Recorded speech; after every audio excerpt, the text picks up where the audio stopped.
Good morning, everyone.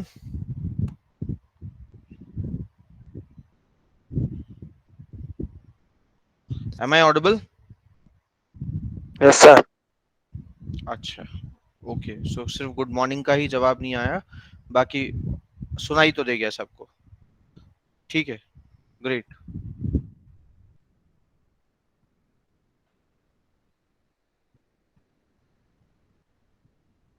चलिए, let's start with the class. By the way, your results are going to be disastrous.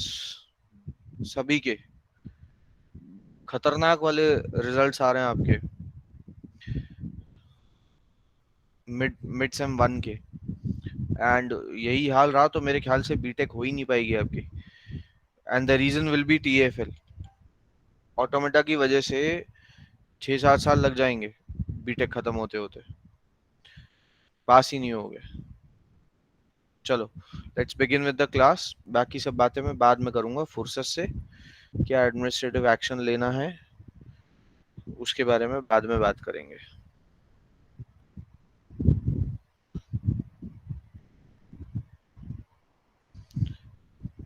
Everybody please check the screen, is it visible? Yes, sir. Yes sir.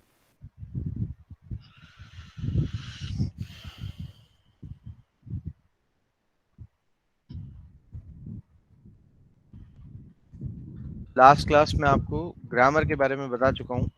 मैंने Chomsky hierarchy समझा दी थी। ठीक है, Chomsky hierarchy में ये समझा दिया था कि कैसे जो ग्रामर्स हैं वो एक दूसरे के सबसेट हैं। मैंने आपको ये भी बता दिया था कि किस तरह से अलग अलग टाइप के प्रोडक्शन रूल्स जो हैं वो अलग अलग टाइप के ग्रामर्स में अलाउड होते हैं। और जैसे जैसे आप नीचे बढ़ते जाएंगे हिरार्की में, मतलब जैसे जैसे आप रेगुलर की तरफ आते जाएंगे, वैसे वैसे जो रेस्ट्रिक्शंस हैं वो टाइट होते जाते हैं, टफ होते जाते हैं।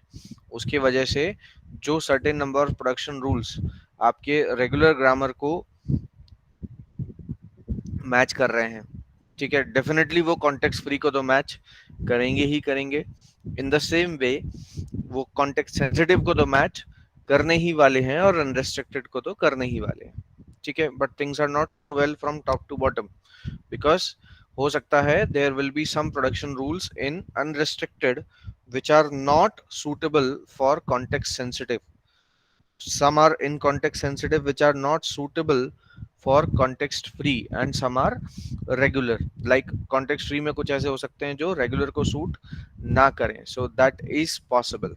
ओके ये सारी बातें मैंने आपको बता दी थी, और इसी वजह से ऐसा बोला गया है कि रेगुलर जो है वो सबसेट है कॉन्टेक्स्ट फ्री का। उसके बाद मैंने आपको एक और पॉइंट पे क्लैरिफाई कर दिया था कि रेगुलर कॉन्टेक्स्ट है, माने रेगुलर सबसेट है कॉन्टेक्स्ट फ्री का। इसका कई बार लोग मतलब ये निकाल लेते हैं कि वो किसी भी एक पर्टिकुलर रेगुलर ग्रामर को कंपेयर करने लगते हैं कॉन्टेक्स्ट फ्री ग्रामर के साथ। और अगर ये रेगुलर ग्रामर जो है ये कॉन्टेक्स्ट फ्री ग्रामर का सबसेट, इस तरह से वो कंपेयर करने लगते हैं कि सपोज अगर मेरे पास रेगुलर ग्रामर ये वाली है, ओके, और कॉन्टेक्स्ट फ्री ये वाली है, तो दे स्टार्ट कंपेयरिंग आपस में। ठीक है, but it does not happen, ऐसा होता नहीं है कभी। ठीक है, याद रखिए, क्योंकि मैंने आपको बताया था कि ये जी और सी एफ के बारे में है। यहाँ जो दिया हुआ है ये set of all context sensitive grammars और ये set of all context free grammars है। That's why it is not possible. Okay, ऐसा होता नहीं है।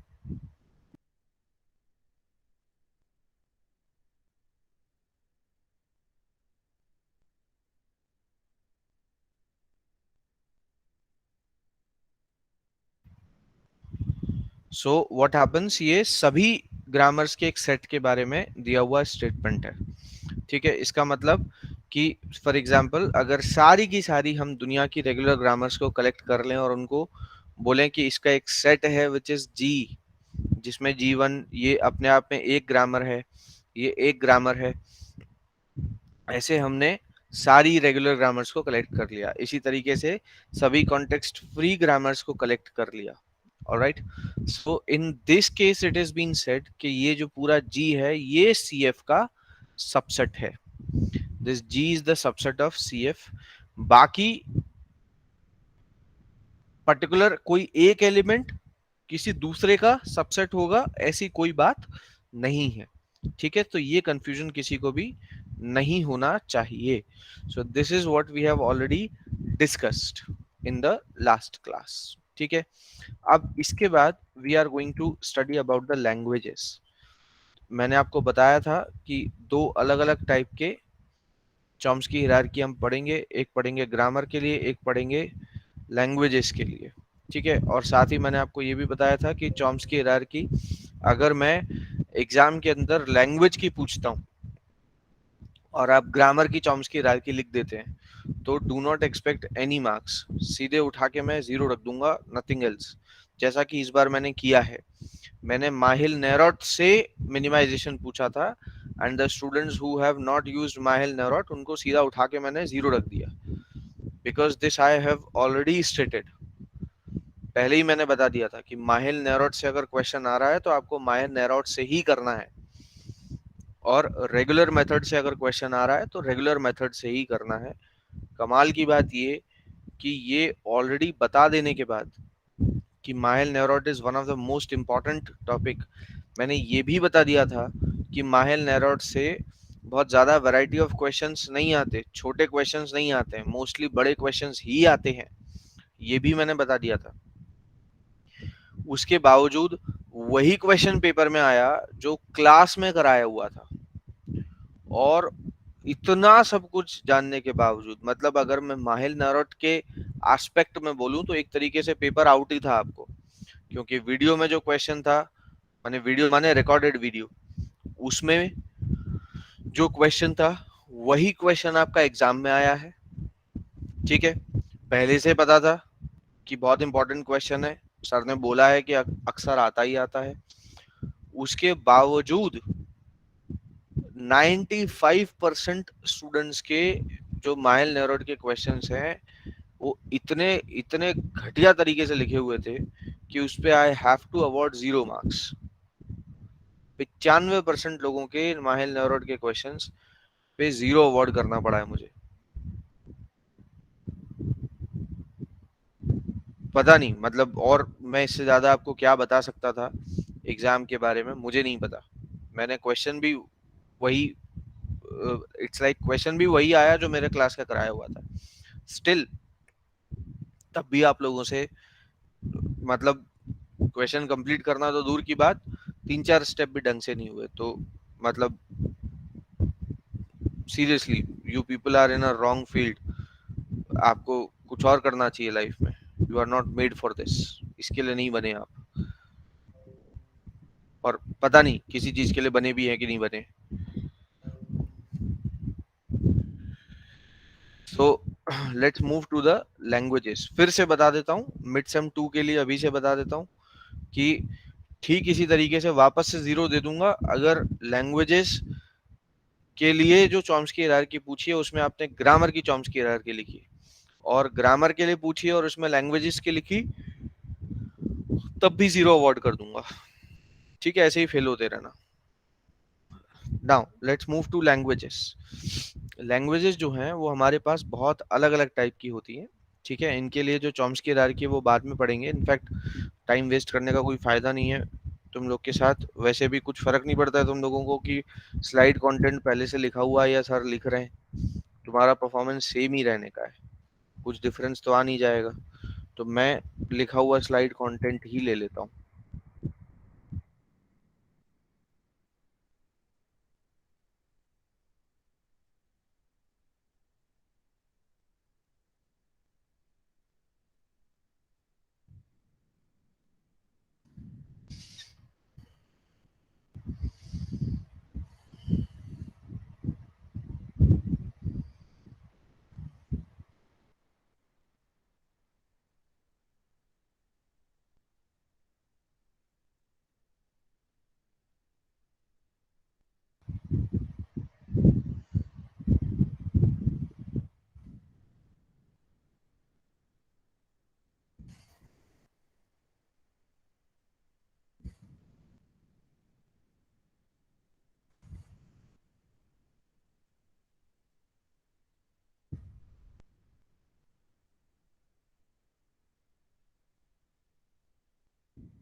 चलिए, so these are the different types of languages. Screen visible है सभी को, एक बार बता दो। Yes, sir. Yes, sir. ठीक है, look at the types of languages. We have regular language, we have deterministic context free language, we have CFL, which is context free language. This is also called as non deterministic context free language. Okay, then we have context sensitive language, then we have recursive language, and then finally we have recursively enumerable language. आपको questions किस तरीके के आएंगे? Questions आमतौर पे इस तरह के आते हैं, हमेशा यही आए ऐसा जरूरी नहीं है, बट नॉर्मली क्वेश्चंस इस तरह के आते हैं जहां पर कि आपको गिवन होता है कि ये पर्टिकुलर लैंग्वेज है और आपको आइडेंटिफाई करना पड़ता है कि ये लैंग्वेज रेगुलर है या ये लैंग्वेज CFL है या DCFL है या CSL है, रिकर्सिव है या रिकर्सिवली इन्यूमरेबल है। दिस टाइप ऑफ क्वेश्चंस, ठीक है। इसमें बहुत सारी वैरायटी होती है, क्वेश्चंस के जो टाइप्स हैं वो बहुत ज्यादा हैं, मतलब इसके ऊपर 150-200 क्वेश्चंस तो बड़े आराम से फॉर्म किए जा सकते हैं। तो huge variety of questions, again क्योंकि इतनी सारी वैरायटी है क्वेश्चंस की, इसलिए ऐसा जरूरी नहीं है कि जो क्वेश्चन मैं क्लास में करवाऊंगा सिर्फ वही क्वेश्चन एग्जाम में आएंगे, कुछ नया भी पूछा जा सकता है, और होना भी नहीं चाहिए ऐसा, क्योंकि मैं आपको तरीके सिखा दूंगा। whenever a new language is given, how to identify कि वो किस टाइप की लैंग्वेज है, उसको देखकर कैसे पता लगा लें कि वो किस तरीके की लैंग्वेज है, ये पैटर्न मैं आपको सिखा दूंगा।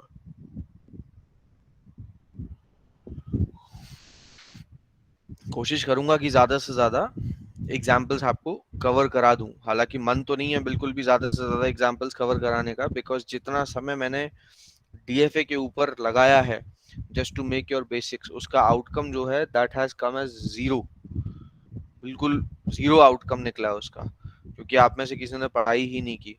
बट ठीक है, लेट्स सी कितने लैंग्वेज के एग्जाम्पल्स मैं आपको कराता हूँ, देखता हूँ। मैं एटलीस्ट मैं खुद से कभी गिला नहीं रखूंगा कि मैंने कोशिश नहीं की, बाकी आपकी इच्छा है, ठीक है। So we have different types of languages. अब हर लैंग्वेज की एक सर्टेन प्रॉपर्टी है, ठीक है। ये प्रॉपर्टीज जो हैं ये आपके पास लिखी भी होनी चाहिए और ये प्रॉपर्टीज आपको अच्छे से याद भी होनी चाहिए। क्वेश्चन आपसे तभी निकलेगा जब ये प्रॉपर्टीज आपके पास लिखी हुई होंगी और आपको याद होंगी तरीके से, ठीक है। तो इन सारी लैंग्वेजेस की कुछ प्रॉपर्टीज हैं जो मैंने यहाँ पर लिखी हैं, ध्यान से देखिए इसको। रेगुलर लैंग्वेज, कोई भी लैंग्वेज रेगुलर है ये कैसे पता करेंगे? ये पता इस तरह से चलता है, सबसे पहली जो चीज आपको चेक करनी है कि क्या वो लैंग्वेज फाइनाइट है, मतलब द नंबर ऑफ स्ट्रिंग्स जो उस लैंग्वेज के अंदर है। If it is finite, finite का मतलब लेंथ ऑफ स्ट्रिंग से नहीं है, ऐसा मत सोचना कि लेंथ ऑफ स्ट्रिंग फाइनाइट है तो फाइनाइट हो जाएगी, ठीक है। It's all about number of strings उस लैंग्वेज के अंदर, जितने स्ट्रिंग्स आप कवर कर रहे हैं। इफ इट इज फाइनाइट उसका सीधा सा मतलब है कि वो लैंग्वेज रेगुलर है, कोई दूसरा आर्ग्यूमेंट आपको करने की जरूरत नहीं है। इफ इट इज फाइनाइट तो इसमें कितने भी कंपैरिजन हो, कुछ भी हो, कितनी भी टफ लैंग्वेज हो, then it is directly regular, ठीक है। अगर ये इनफाइनाइट है तो इसका मतलब ये नहीं हो जाता कि ये रेगुलर नहीं है। इनफाइनाइट है तो फिर हमें चेक करना पड़ेगा, क्या चेक करना पड़ेगा? जो आपके सामने स्क्रीन पे लिखा हुआ है, ठीक है। आपको चेक करना पड़ेगा कि अगर ये लैंग्वेज इनफाइनाइट है तो इसमें कोई कंपैरिजन नहीं होना चाहिए, ना ही कोई एक्सटर्नल कंपैरिजन हो और ना ही कोई इंटरनल कंपैरिजन हो, ठीक है। अब ये कंपैरिजन क्या है, एक्सटर्नल क्या है, इंटरनल क्या है, ये सब अभी हम डिस्कस करेंगे थोड़ी देर में, ठीक है। ये दो बातें आपको याद रखनी है फॉर योर रेगुलर लैंग्वेज। अब जब आप चेक कर रहे हैं कि कोई लैंग्वेज DCFL है क्या, ठीक है। DCFL is deterministic context free language.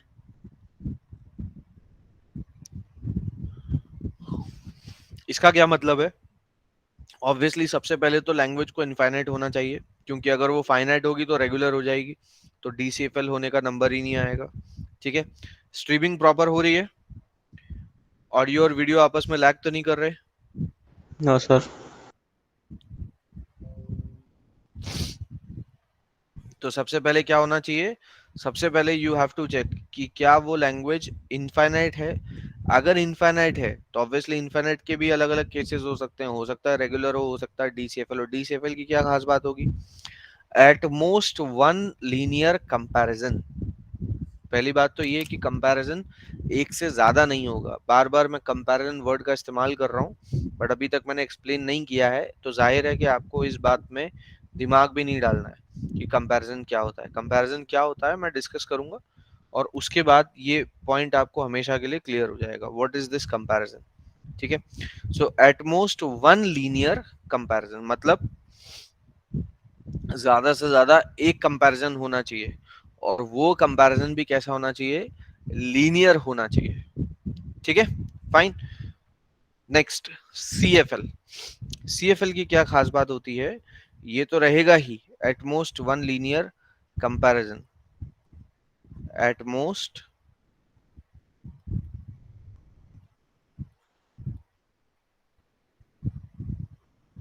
Sir हाँ जी, C F L, C S L, recursion और आरिक आपको आपने लिख लिया था ऑलरेडी।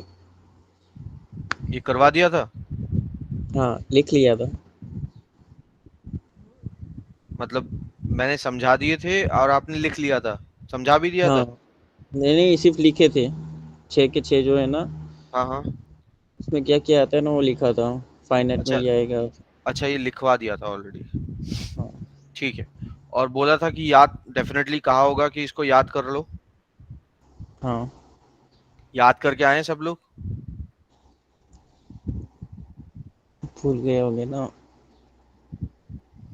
याद करके आए हैं क्या सब लोग?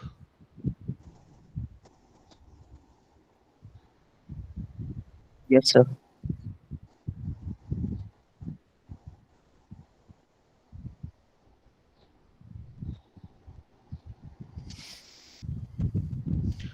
अच्छा ये बताइए, चलिए कोई बात नहीं, याद तो नहीं करके आए होंगे वो मुझे पता है। ये सब लिख लिया था ना सभी ने? हाँ sir. Yes, sir. Yes, sir. ठीक है, बढ़िया। कंपैरिजन क्या होता है ये मैंने आपको समझा दिया था। सिर्फ लीनियर नॉन लीनियर का बताया था। हाँ मतलब करके दिखा दिया था ना, नॉन लीनियर लीनियर में कैसे डिफरेंस होता है और कंपैरिजन का क्या हाँ मतलब होता है। हाँ, बस उतना ही हुआ था। मैंने बता दिया होगा कि यहाँ पे हम कंपैरिजन किन चीजों के बीच में कर रहे हैं, जैसे number of A, number of B, ये सब चीजें मैंने बता दी होंगी। नहीं, वो एक सिर्फ लीनियर लीनियर नॉन लीनियर का ही आप समझा रहे थे लास्ट में। हाँ तो जब ली चलो ठीक है, मैं कुछ बताता हूँ अभी, उसको देखना कि ये अगर पढ़ा दिया होगा तो मुझे बता देना। ठीक है, जैसे मैंने लिखा इंटरनल एक्सटर्नल बता दिया था। नहीं, सिर्फ ए Yes, पावर sir. ए और एन पावर ऐसा Sir, you कुछ had था। showed an example of external and internal comparison. हाँ तो मैंने उसमें ये बताया होगा कि अगर इस तरह लिखा हुआ है तो ये सीधे सीधे इंटरनल कंपैरिजन है, और अगर ऐसे लिखा हुआ है और फिर यहाँ पर दे दिया है कि n is equal to m, तो इसका मतलब ये एक्सटर्नल कंपैरिजन है। ये चीज बता दी थी। Yes, Yes, Yes, sir. sir. Yes. ठीक है, मतलब इंटरनल एक्सटर्नल हो चुका है।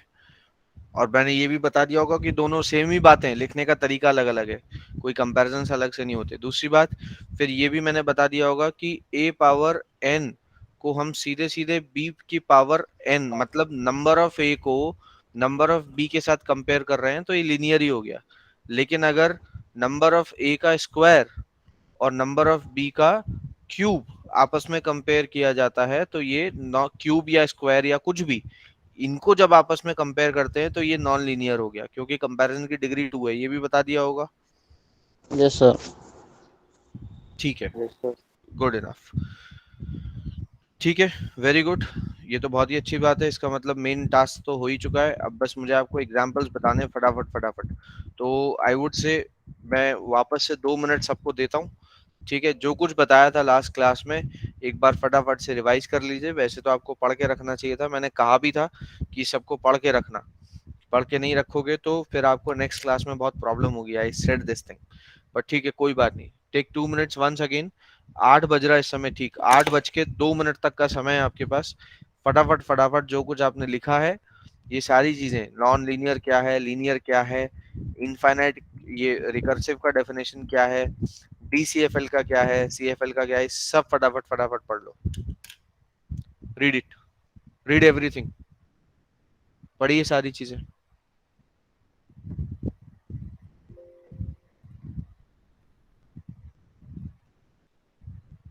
नोट्स बना रखे हैं ना सभी ने?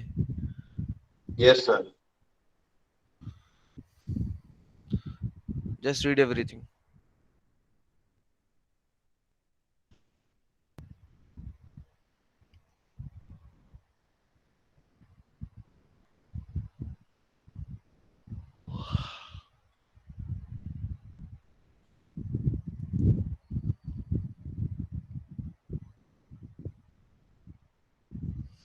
पढ़ लीजिए सारी चीजें, और अगर किसी को कोई प्रॉब्लम है तो मुझसे पूछ लो इंटरनेट के अंदर।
Sir, हाँ जी। please explain last one. Recursively enumerable language. Recursively enumerable में दो बातें आपको ध्यान रखनी है। सबसे पहले तो जो भी लैंग्वेज रिकर्सिवली इन्यूमरेबल है, हम कभी भी उसको न्यूमेरिकल फॉर्मूला में एक्सप्लेन नहीं कर पाएंगे। रिकर्सिव और रिकर्सिवली न्यूमरेबल, इन दोनों ही लैंग्वेजेस को सीएसएल से सेपरेट कैसे करेंगे, कि पहले तो एक चीज ध्यान रखिए कि हम इनको कभी भी न्यूमेरिकल फॉर्मूला के अंदर एक्सप्लेन नहीं कर पाएंगे, हमें लैंग्वेज के फॉर्म में लिखना पड़ेगा इंग्लिश में। ठीक है, एक बात, न्यूमेरिकल फॉर्मूला में कैसे लिखते हैं मैं अभी आपको समझाऊंगा। दूसरी बात ये कि आगे चल के एक हम मशीन पढ़ेंगे, ट्यूरिंग मशीन। ठीक है, अब रिकर्सिव और रिकर्सिवली इन्यूमरेबल दोनों में आपस में क्या डिफरेंस होगा, कि अगर कोई लैंग्वेज रिकर्सिव है तो मैं उसके लिए डेफिनेटली एक halting Turing machine, halting Turing machine का मतलब कि ट्यूरिंग मशीन की प्रोसेस जहां पे स्टार्ट हो और स्टार्ट होके खत्म हो जाए, ऐसी एक ट्यूरिंग मशीन में उसके लिए डेफिनेटली बना पाऊंगा। लेकिन रिकर्सिवली इन्यूमरेबल के लिए मैं ऐसी ट्यूरिंग मशीन बना पाऊं या ना बना पाऊं, इसका कोई गारंटी नहीं है।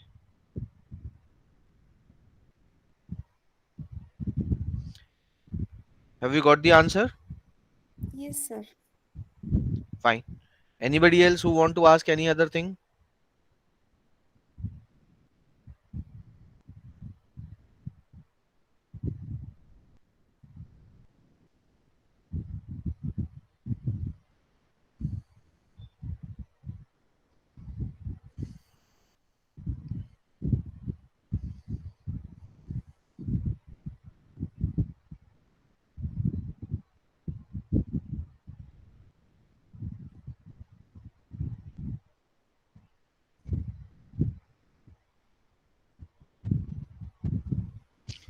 कोई और सवाल है किसी का इन चीजों से रिलेटेड?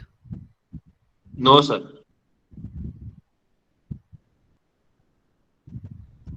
चलिए, अब मैं एग्जाम्पल्स कवर करने स्टार्ट करता हूं। ठीक है, हर बार सवाल आपसे ही पूछूंगा, अब डिपेंड आप पे करता है। अगर आप लोग समय से रिप्लाई करेंगे, प्रॉपर रिस्पॉन्स करेंगे, तो आपके सॉल्यूशंस आपको मिलते चले जाएंगे, और नहीं तो फिर मुझे तो सब कुछ बताना ही है। ठीक है, we will take so many examples and you have to find out कि वो लैंग्वेज रेगुलर है या नहीं है। ठीक है, first language we are taking. सभी लैंग्वेजेस के लिए 4 ऑप्शंस हैं। ठीक है, सब के लिए 4 ऑप्शंस हैं। क्या 4 ऑप्शंस हैं? इनफैक्ट एक काम करते हैं, let's put these 4 options everywhere. ये तो मैं लिख ही देता हूँ, 4 या 5 ऑप्शंस हैं। ठीक है, हर एक स्लाइड के ऊपर आपको ये 4 ऑप्शंस मिलेंगे। A, it is regular. B, it is DCFL. C, it is CFL. D, it is CSL. ठीक है, अभी के लिए सभी एग्जाम्पल्स जो मैं आपको बताने वाला हूं, they will be one of these examples and these are the options for all those questions जो हम डिस्कस करने वाले हैं। सर हाँ जी, सेपरेटर का तो बता ही नहीं, तो DCFL कैसे पता लगाएंगे? क्या चीज? सेपरेटर। सेपरेटर, सेपरेटर के बारे में भी क्वेश्चंस के साथ ही हम कवर कर लेंगे, डोंट वरी। सेपरेटर क्या होता है ये क्वेश्चंस के साथ आपको समझ में आ जाएगा। ठीक है, जहां भी ऐसा क्वेश्चन आएगा मैं उसके बारे में खुद बताऊंगा। सबसे पहले first language, suppose A star B star. Okay, now tell me, this language is regular, CFL, DCFL, CSL, कौन सी है ये? Regular. Everybody says regular.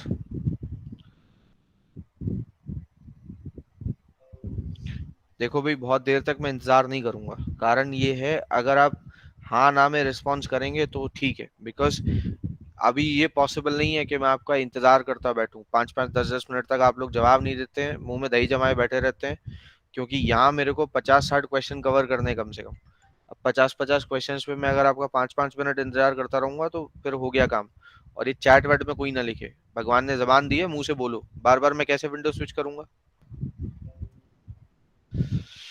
So this is regular. What is the reason? Because you see, number of A is not compared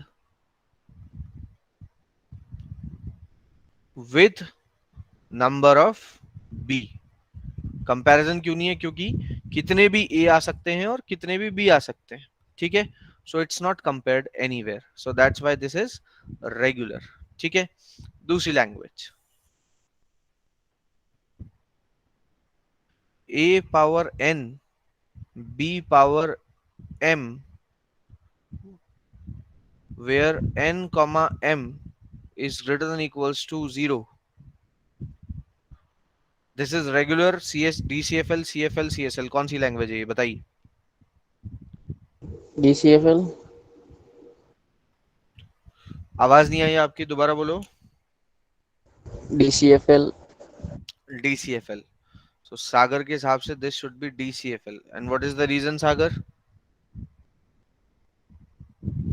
एक linear comparison है ना, non linear वाला। कहाँ पर है? दिखाओ मुझे। नंबर ऑफ ए और नंबर ऑफ बी के बीच में लीनियर कंपैरिजन कहाँ पर हो रहा है? ए की पावर, सॉरी, ए की पावर n और बी की पावर m। कहाँ कंपेयर कहाँ हो रहा है? कंपेयर कैसे हो रहा है?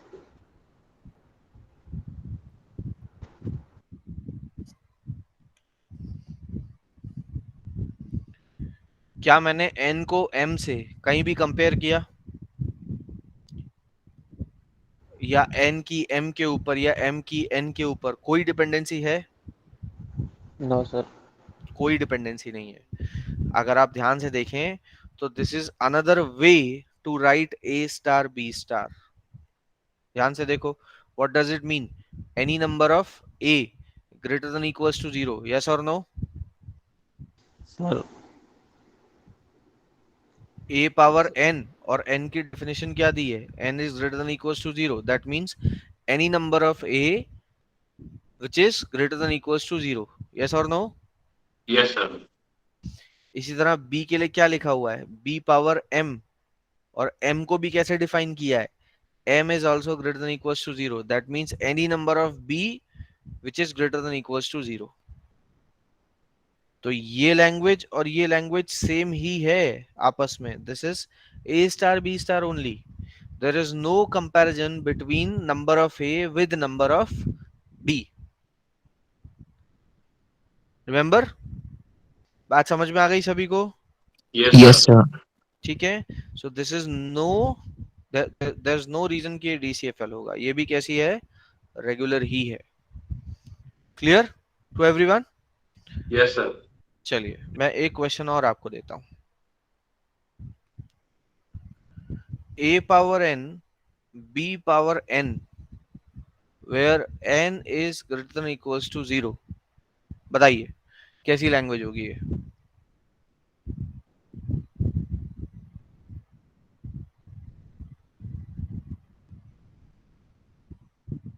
Regular, Regular, I mean. आवाज नहीं आ रही आप लोगों की, प्रॉपर Regular. बैठा करो. Regular. Regular. Okay, so two people says it should be regular. और कोई who want to give the answer?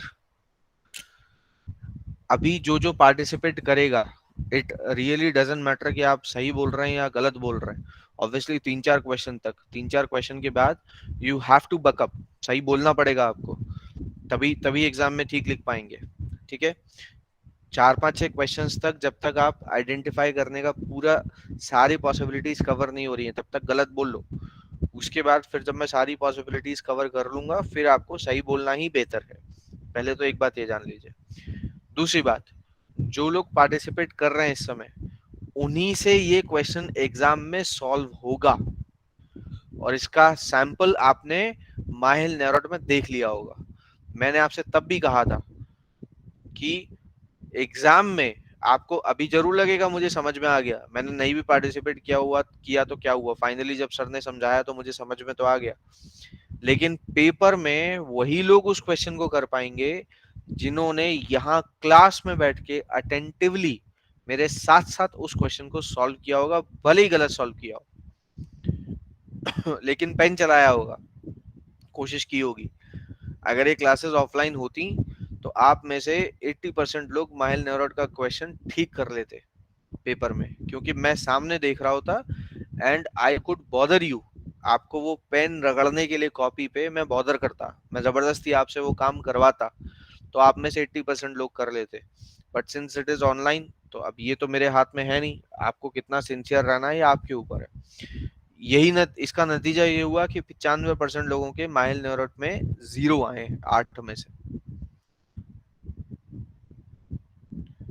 तो इसलिए अगर अपना भला चाहते हैं तो कम से कम अब वो गलती ना करें, पार्टिसिपेट करें सब लोग अच्छी तरीके से. सही या गलत वो उतना मैटर नहीं करता, पर आप एक्टिवली पार्टिसिपेट करते हैं कि नहीं करते हैं वो मैटर करता है. ठीक है, अब ध्यान से देखिए.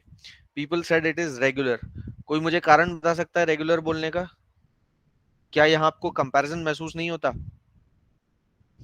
टेल मी वन थिंग, जिन लोगों ने रेगुलर बोला है.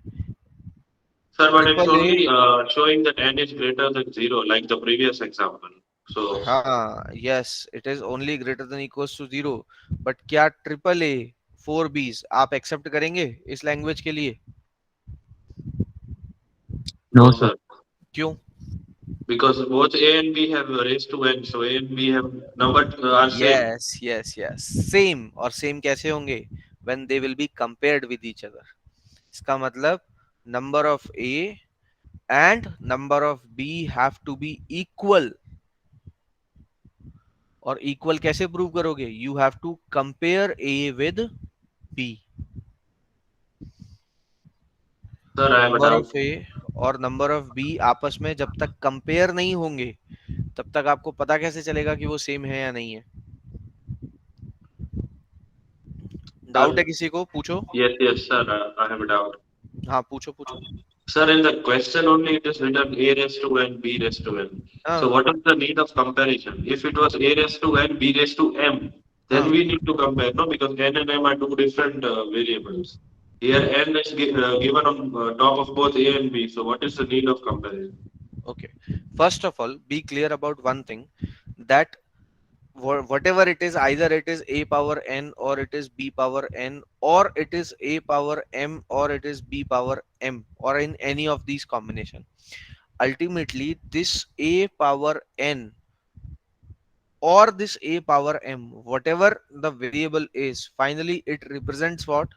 Number of a. Yes or no? Yes, sir. It represents number of a only. So it really doesn't matter that whether you are putting here a power n or a power m. Ultimately, both of these representations are there to represent number of a.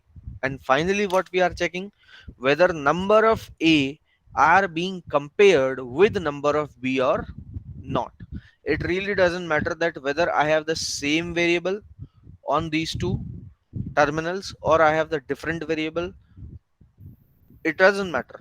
If it is compared, like you said, that you are not able to accept this 3a 4b, and the reason being because you said, sir, these numbers has to be equal. And if you are comparing them for being equal, how would you find out whether they are equal or not? You have to compare them, no? Yes, sir. So it's all about number of a with number of b.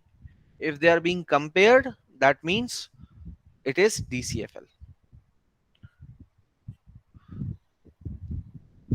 Understood, sir. Got it? Anybody else who has doubts in this? Make sure that you are asking your doubts. You are getting all your doubts to be cleared right now.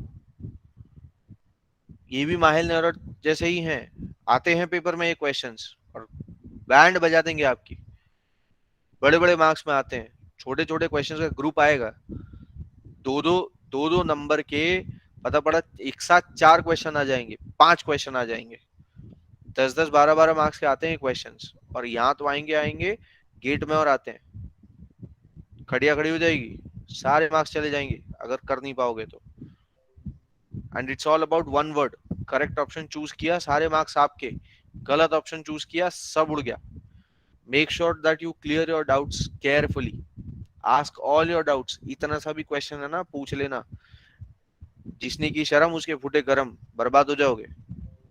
पूछो किसी को कुछ problem है तो. Done? आगे बढ़ूं? Yes, Yes. Good.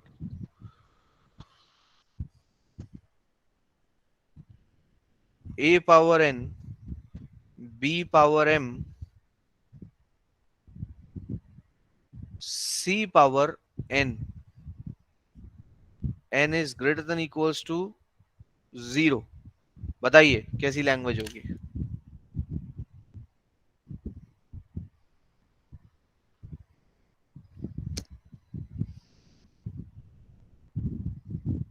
regular. One person said regular. What about DCFL. others? Somebody said DCFL. Anybody else? DCFL. DCFL. We have got 2 answers. Anybody else? DCFL, sir. Good. Third person also DCFL. Anybody else? Regular किसने बोला था? I guess सागर ने बोला था. Yes, sir. बोलो सागर, regular क्यों लगती है आपको ये?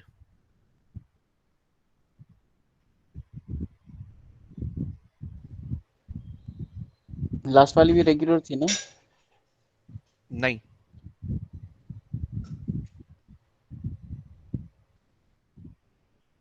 लास्ट वाली से कंपेयर क्यों करना है? तुमको कंपैरिजंस देखने. कंपैरिजन है कि नहीं है इसमें? तो सर कंपैरिजन कैसे पता चलता है? अरे ये सामने देखा, इतना सारा सुना नहीं, कैसे पता चला? इसमें कैसे पता चला था कंपैरिजन?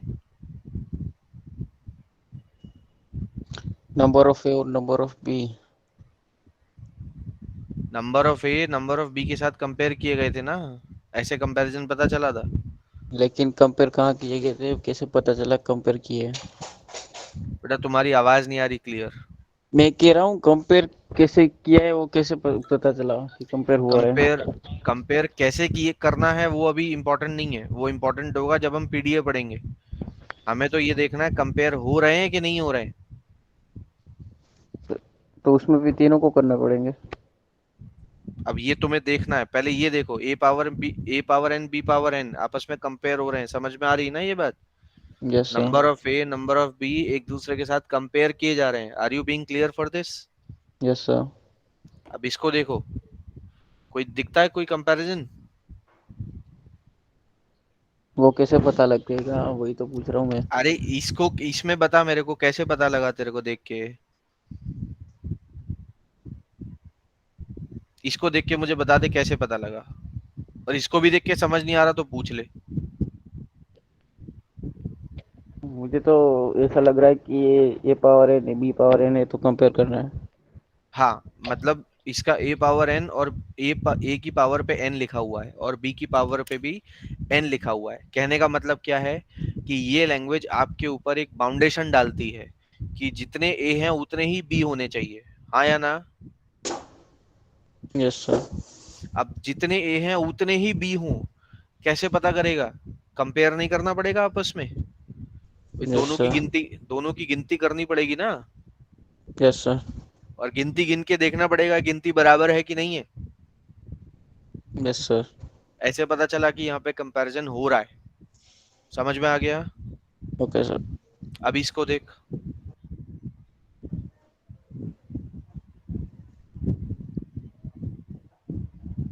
हो रहा है कंपैरिजन या नहीं हो रहा है? ए का सी से हो रहा है, लेकिन बी से नहीं हो रहा। तो क्या फर्क पड़ता है? हमें तो सिंपल सी चीज देखनी है, हो रहा है या नहीं हो रहा है। ए का बी से हो, सी से हो, मेरी वजह से जेड से हो, कंपैरिजन हो रहा है या नहीं हो रहा है? एक का हो रहा है, एक का नहीं हो रहा। अरे फिर वही बात, कंपैरिजन हो हो रहा है, हो रहा रहा है है। या नहीं हो रहा है? हो रहा है। हो रहा है। हो रहा है मतलब लैंग्वेज डीसीएफएल हो गई, बात खत्म। रेगुलर तभी होगी जब कोई कंपैरिजन आपस में नहीं होगा। बात आ गई समझ में? Okay sir. अभी भी कोई कंफ्यूजन है? No sir. Anybody else, Sagar के अलावा कोई और जिसको कंफ्यूजन हो? You can ask all your questions to me. अभी पूछ लेंगे तो फायदे में रहेंगे, नहीं तो सर ये दिक्कत होगी। DCFL है तो इसमें सेपरेटर कहाँ है? क्या चीज?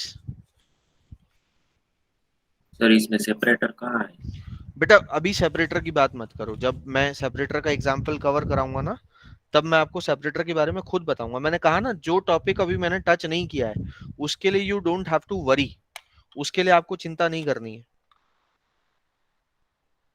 जब मैं आपको ऐसे एग्जांपल्स कोट करूंगा जहां पर सेपरेटर की जरूरत पड़ रही होगी तो मैं आपको खुद बताऊंगा कि देखो किस तरीके से इसमें सेपरेटर है और कौन सी ऐसी लैंग्वेजेस होंगी। हालांकि जो मैंने अभी बताया है उसमें सेपरेटर्स हैं, बट एज आई सेड कि फिलहाल आपको इसमें दिमाग नहीं लगाना है कि उसमें सेपरेटर है कि नहीं है।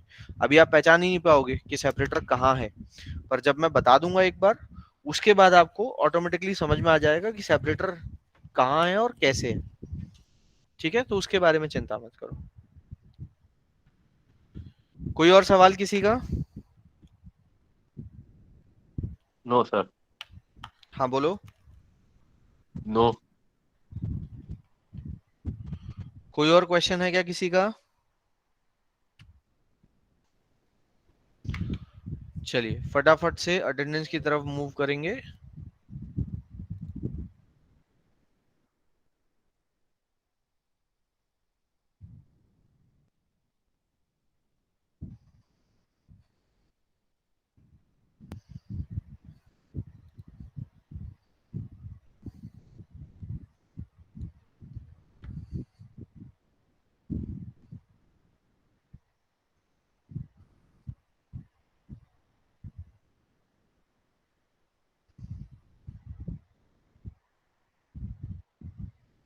सत्ताईस अगस्त,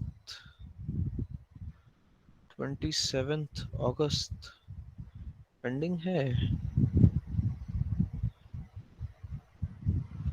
अटेंडेंस चढ़ी नहीं है क्या अभी?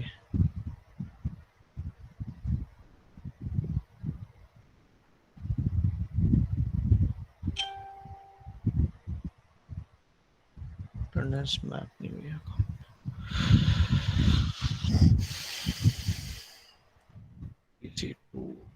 Sir, हाँ जी, last example was a DCFL, right? हाँ definitely it is. Okay, sir.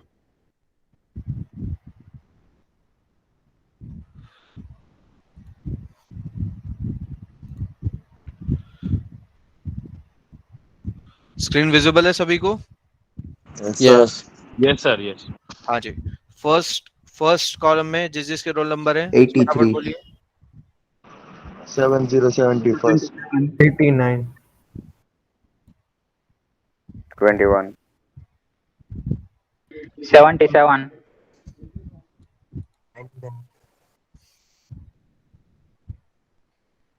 Anybody else? First column में है और किसी का? मैं वापस मार्क नहीं करूंगा and I will be strict now onwards. 155. आज की क्लास से मैं इस चीज में बहुत स्ट्रिक्ट रहूंगा। अटेंडेंस अपने कॉलम में बोलिए, उसके बाद गई, खत्म। Anybody else for this column? Fine. Next column. 22, sir. 71. 90. 78. 45. 07. So 78. Anybody else in second column? 22. बेटा आपकी आवाज नहीं आई, दोबारा बोलो। 22, sir. Yes, Okay. sir. Anybody else from this column? इस कॉलम में और कोई? Fine. Next move to the third column. 85. 101. 91. 70. No. 46. 79 बोला क्या किसी ने? Sir, D to D. 46. 70. No. Okay. 24. 24. Anybody else in this column? कोई और है इस कॉलम में? अभी बता दीजिए। ठीक है, फाइन। Next column. 80. 03. 102. 102. 9. 18. 03. 74. 09. 03. बेटा आपकी आवाज नहीं आई, दोबारा बोलो। 03. Anybody else in this column?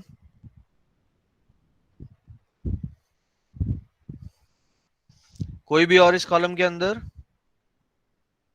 Fine. Next column. 81. 75. 41. 04. 93. 41. Last 48. और कोई इस कॉलम में? 105. 48. 88 नहीं, 88 तो नहीं है, 48 68 या 48? 48 48 सर। और कोई? 93 sir. 93 तो इस कॉलम में है, 105 भी है। Anybody else? Anybody else in this column? Last call for this column. Anybody else? Fine. Last column. 88. 76. 150. एक की भी आवाज नहीं आ रही, दोबारा बोलो। 106. बेटा आप लोग नेटवर्क प्लेसेस पे नहीं रहते हो, दोबारा बोलो। 05. 95. 069. You people are not at network places. Speak again. वापस बोलो। 88. 11. 106. 150. 05. 05. 95. 069 76. 106. 76 150. 106 150 11 एनीबडी एल्स अपनी स्क्रीन चेक कर लीजिए कोई और 11 है 11 011 011 42 और 82 82. 82 एनीबडी एल्स कोई और fine leave the class sir and join your next class leave my class and join the next one हाँ सर ये पीपीटी जो है वो हमारी है ना, हाँ पीपीटी अभी जो तुम्हारी है हाँ हाँ तुम्हारी है अपडेटेड मिल जाएगी? हाँ मिल जाएगी ठीक है सर।